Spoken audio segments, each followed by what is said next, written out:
I'm here today with Dr. Nick Lewis, Associate Professor of Geography at the University of Auckland.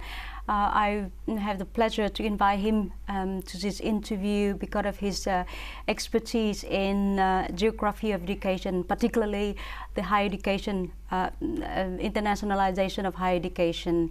And he has extensive experience in the Asia-Pacific region. And I have a few questions to ask Dr. Nick Lewis. What do you think the trends in higher education had changed over the past 2 decades in the world?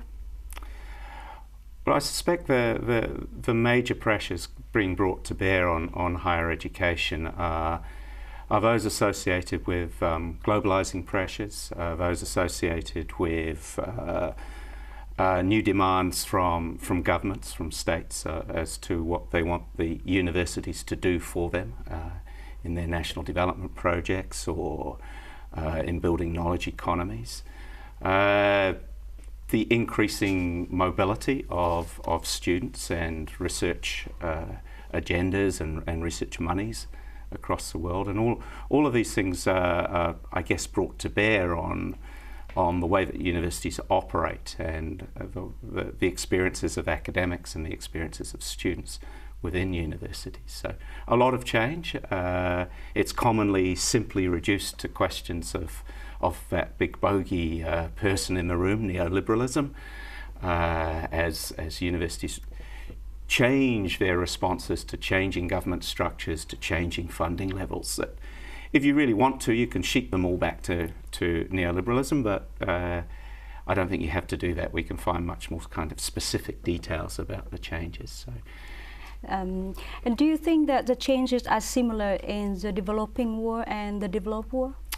It's an interesting question. It's very difficult for us in the developed world, in the global north and its outposts in places like New Zealand and Australia to really understand what's going on in other parts of the world. And I don't think we have a very strong sense of those changes. I don't think we have a very strong sense of where they were before the changes started. So it's very difficult to measure change if you don't know where things came from in the first instance.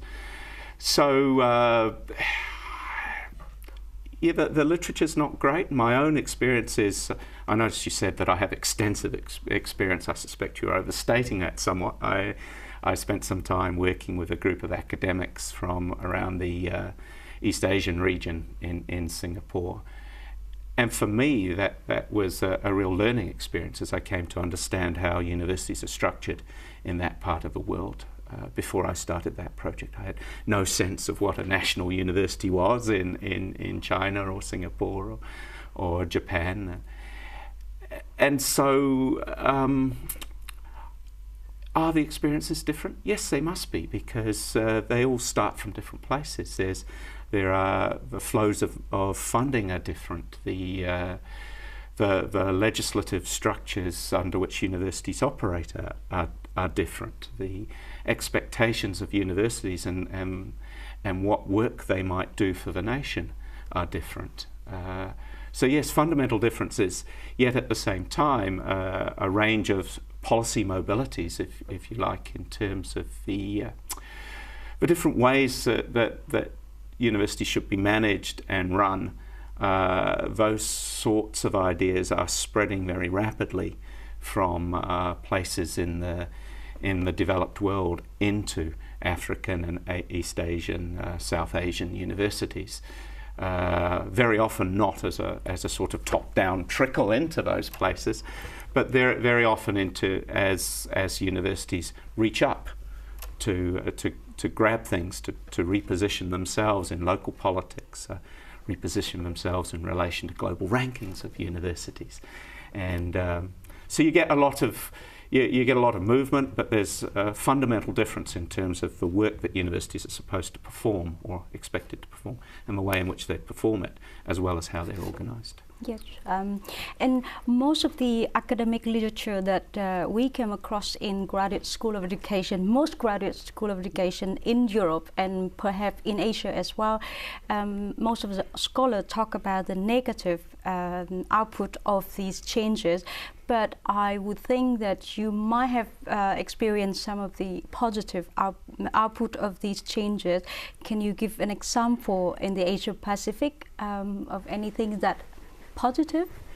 Yes, I think so. I mean, it's my belief that yes, all these changes are happening, and by and large, they are regressive, and I said yesterday, regressive and regrettable.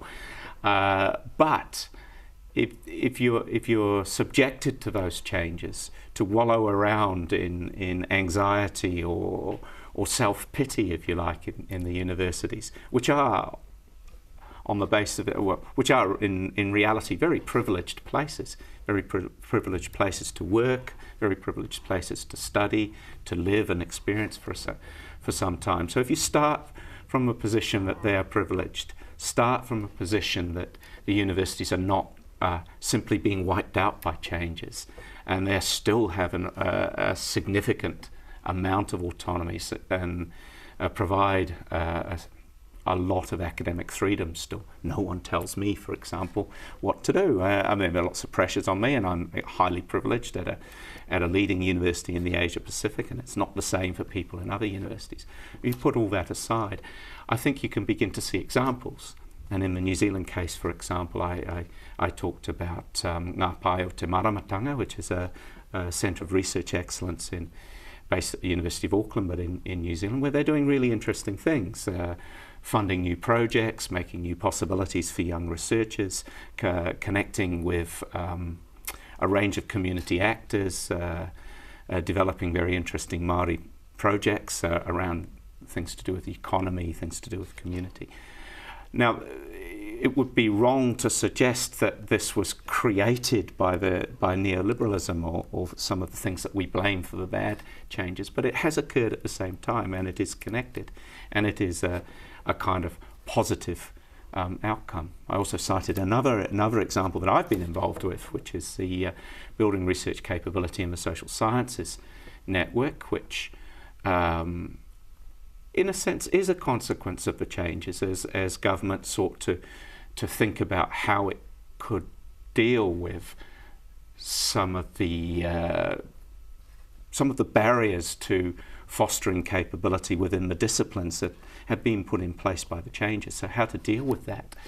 They funded cross-university, cross-institutional, cross-generational, cross-disciplinary program of network building, where the networks that got built were Māori research networks, Pacifica research networks, early career, new settler kind of networks that begin to fill in some of the gaps and create some of the connections that have been ripped out of the universities because of the changes. Yeah. So you get these sorts of things happening. So changes and challenges actually create space for emerging, for new knowledge. They do create, as long as they're not too extreme so that they tie your hands and you can't do anything new. Yeah. And these examples are drawn from a New Zealand context, of course, which is privileged. You mentioned earlier about your experience working with Singapore, and I would like to ask you about your latest paper published last year about the mobility and desire international student in aspirational Singapore. Can you give me a little bit of background or the finding in that paper? Yeah, I'll talk to you a wee bit about it. I should acknowledge in the first instance that I was third author on that paper, and my colleagues Ravinda Sidhu and Francis Collins actually led the work and led the writing of the paper. The paper itself is fascinating because it emerged from that project I was telling you about, a project called GUISM, which was, I can't remember what the acronym stood for, but I'm sure university was in there and globalisation was in there. But it involved researchers from across the region and brought them together in Singapore. Singapore has lots of money, so it's all lavishly funded. I probably shouldn't say that. The Singaporean government wouldn't, maybe not like that too much. But a consequence of this is that we managed to actually probably create the biggest data set on changing experiences among students in particular that's been created around the internationalisation of education. So we talked to students, we talked to university leaders, we did a questionnaire, so we have a lot of kind of quantitative material to draw upon. And I guess what the paper did was challenge the presumption that all of the decisions that are made around these processes of internationalisation by students, challenge the presumption that those emerge from rational choice decision-making processes, and that those processes are how we might imagine them if we're not the student, if we're the university or the researcher from the outside, or maybe even the parent who's paying for them, imagines that students are doing certain things because they read the rationality off a predefined grid. Now, what we were able to find, of course, is lots of different motivations, but no discrete motivation, no discrete independent motivations that sort of add up to something or influence it. It's all a mix, and it's about aspiration and desire, and students positioning themselves within their family, within their national economy, within the global economy and global labour markets, a range of different aspirations at work that are very difficult to reduce to one-on-one kind of, not one-on-one, that's the wrong way of saying it, that are difficult to reduce to single variables to explain things.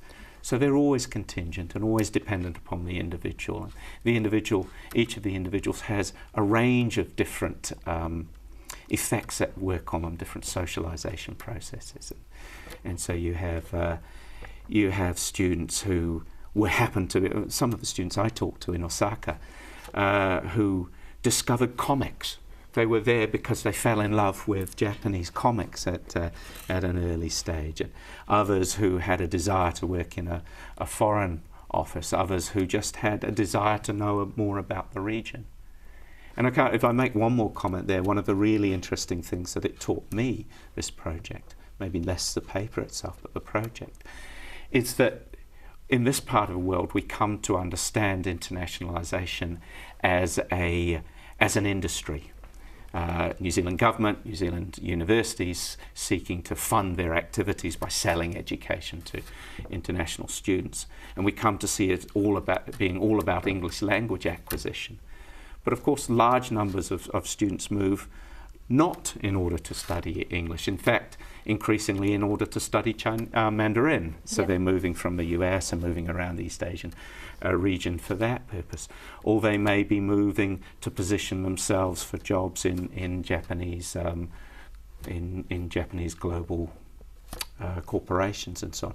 So there's a great deal of complexity. And in the Singaporean case, they haven't charged their international students. So it's about developing Singapore as opposed to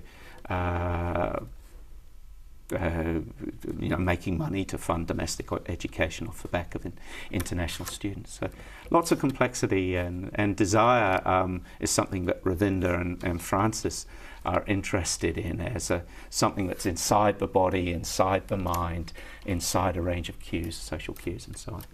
I know that you have experience teaching international students here in New Zealand and also supervise international students as well.